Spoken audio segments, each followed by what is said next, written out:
On this Trinity Sunday, there is a teaching on something that might appear to be very remote, a theological doctrine that is far removed from our everyday lives.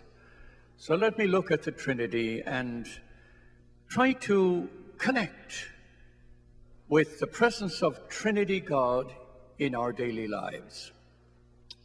God is mystery, and therefore we do not try to understand or completely comprehend God. St. Augustine said, "Si comprehendus nos est Deus." If you comprehend, it is not God. And in the Buddhist tradition, they'll say, if you meet the Buddha, kill the Buddha. It's a false Buddha. God is mystery, God is spirit, way beyond our knowing. God is infinite, God is forever, beyond our comprehensions, and therefore we have to use the metaphors of human experience in order to bring ourselves into the presence of God. We don't try to solve mysteries, but mysteries can enlighten us. They can teach us. They can inspire us. Mysteries can challenge us. So I'd like to look at the mystery of God's presence in a Trinity, Father, Son, and Holy Spirit. Now, in reflecting on this myself over the past week, I found it very enriching for my own spiritual life. The manner in which I would like to draw into our human experience each day the mystery of the Trinity is in this way. Elie Wiesel, a Holocaust survivor from Auschwitz, an extraordinary fellow, well worth reading. In 1980, he went to Cambodia to a refugee camp. And subsequently he wrote, "I went there because when I was there, nobody came. And the victims of torture and imprisonment and violence have a bigger cross, a greater burden, and it's the burden of being forgotten, being overlooked, when nobody cares, when you get the feeling that you don't count for anything." This, he said, from his own experience at Auschwitz, is the greatest suffering. Mother Teresa would say as much when she began her mission in Calcutta. She began at a place called Kalighat. Previously had been a Hindu temple to the god Kali. It was called Kalighat. And the beginning of her mission was to those who were dying, not destitute, not poor, but dying. And she went into the slums and she picked up these unfortunate people who were dying. They were ignored. They were dying on the streets of the slums of Calcutta. And she would bring them into this facility called Kalighat. They would be washed, and then a sister or a volunteer would just sit next to the person and stroke their legs, stroke their hands. She wanted the person to die knowing that somebody cared. She wanted the person to die knowing that this was a child of God. Now, this is different from her other missions, and she told me herself that she only sends certain special sisters to Kalighat. And by the way, she would never baptize a Hindu. Only 2% Christian in India. They're all Hindus. So most of the people to whom she ministers were non-Christians. They were Hindus. But she would never baptize a Hindu. It would offend the Hindus to baptize them. But without baptism, this was a child of God. She would love that person into eternity. And then she would take the body to the river, and they go through cremation, and the ashes are scattered in the river. What Mother Teresa and Elie Wiesel was saying is that God is absent when people who are suffering are forgotten. And both of them would proclaim that their mission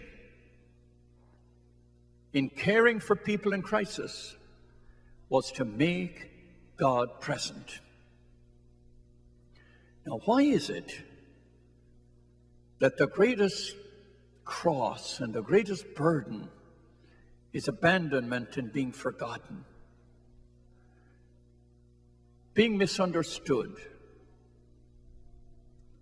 Why is it that the greatest hunger, somebody to hold me when I am struggling, somebody to reassure me when I'm insecure? Why is it that the greatest hunger we have, somebody to cry with me when I'm crying, somebody to tell me I'm important in life, that I count? Why is this the greatest hunger, and why is its absence the greatest cross? Because we are made in the image of a Trinity God. And the Trinity God, three persons in one God, because of infinite love. The three persons are one because of infinite love. And in the human condition, if you have somebody in your life whom you cherish, you trust, who is reliable, who stands with you in good times and in bad, if that person should die, part of you will die, because you are two in one. You are bonded by human love, not perfect, but the image of the Trinity God. We're made that way. There is this eager yearning inside of us to find a home, to find a relationship, to find a place of understanding, a place of forgiveness, a place of embrace, a place to belong, a place where I can, in a human way, faltering and limited, but in a human way, experience the Trinity God, after which I am fashioned by the Creator. Plato would say it in a different way. 300 years before Christ, Plato said it this way. He said, "We are fired into life with a madness which comes from the gods, which makes us believe that we are destined for a great love, not many loves, a great love, to propagate our seed and to worship the divine." We have this yearning inside of us. So when is God present and when is God absent? Where there is love. Love is creative. Love gives life. Love gives us hope. Love enriches us, empowers us, lifts up our spirit. Love makes life worth living.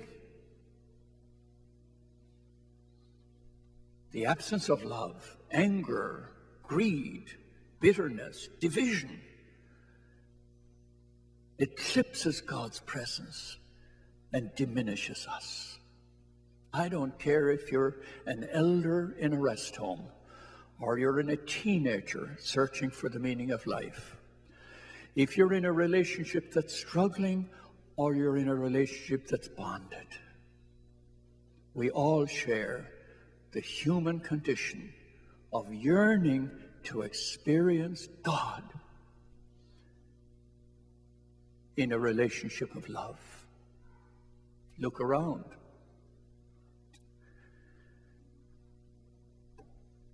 There is plenty of pain and plenty of division, where God is eclipsed or God is diminished. We might find it in our families. We will find it in the church. We will find it in our society, where people are forgotten, they're overlooked, they do not count. We're divided, they're separated, they don't qualify, they're not pure enough, they're not gifted, whatever it is. They have disappointed us, they're a burden to us, and therefore we set them aside. And when we do that, God is less. And we are not honoring the Trinity God. That's why it is true that the greatest sin is betrayal. Because in betrayal, the God who lives inside of me is offended. Something deep inside of me is wounded in betrayal. In Dante's Divine Comedy, when Dante goes through the whole journey, and he goes down into the deepest pit of hell, the ninth circle of hell, he finds Judas and Brutus, because they were the betrayers. So take a look. We probably don't have to look that far to find opportunities to make God present. How shall we make the Trinity God present? Through compassion, through caring, through generosity, being sensitive, through listening, to feeling the other person's pain, struggle, fear, need, wherever it is. So when we reflect on the Trinity God, and we find that indeed the Trinity God is present within ourselves, we are marked in creation with the mark of a Trinity God. Therefore, how shall we honor God's presence in our lives? How shall we honor the presence of God in the life of the other, the forgotten one, the one who is different, the one on the margins, the one left out, the one who is full of fear, anxiety? How shall we make God present? Now, I'm sure I've told this story in a homily before, but John Donne, this priest psychologist who used to teach at the University of Chicago, a great man, and he wrote books like Should I Ever Say Forever, or Why I'm Afraid to Tell You Who I Am. Wonderful books way back when. I read the guy 30, 40 years ago. And on one occasion, John Donne told me that this couple came to see him. We'll call them John and Mary. They were having marriage troubles. And he said, now, Mary, what seems to be the biggest problem? And she said, he's a neatnik, drives me crazy. He comes home from work and he says, what have you been doing all day? And why is this and why is that? And he said, oh, it drives me crazy. I can't handle it. Now, if he told me he loved me, then I would be energized and inspired to do things. Then he said, now, John, what do you think about that? And John said, look, Father, it's like this. When we got married, I told her I loved her. And I told her if I ever changed my mind, I'd let her know. And you're wondering, I know you told me last week that you loved me, but tell me again. Tell me again. Tell me that I'm important. Tell me that I count.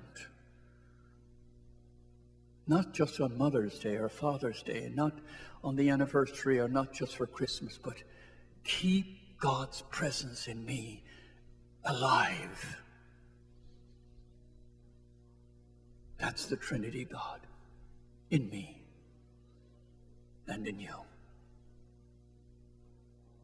Amen.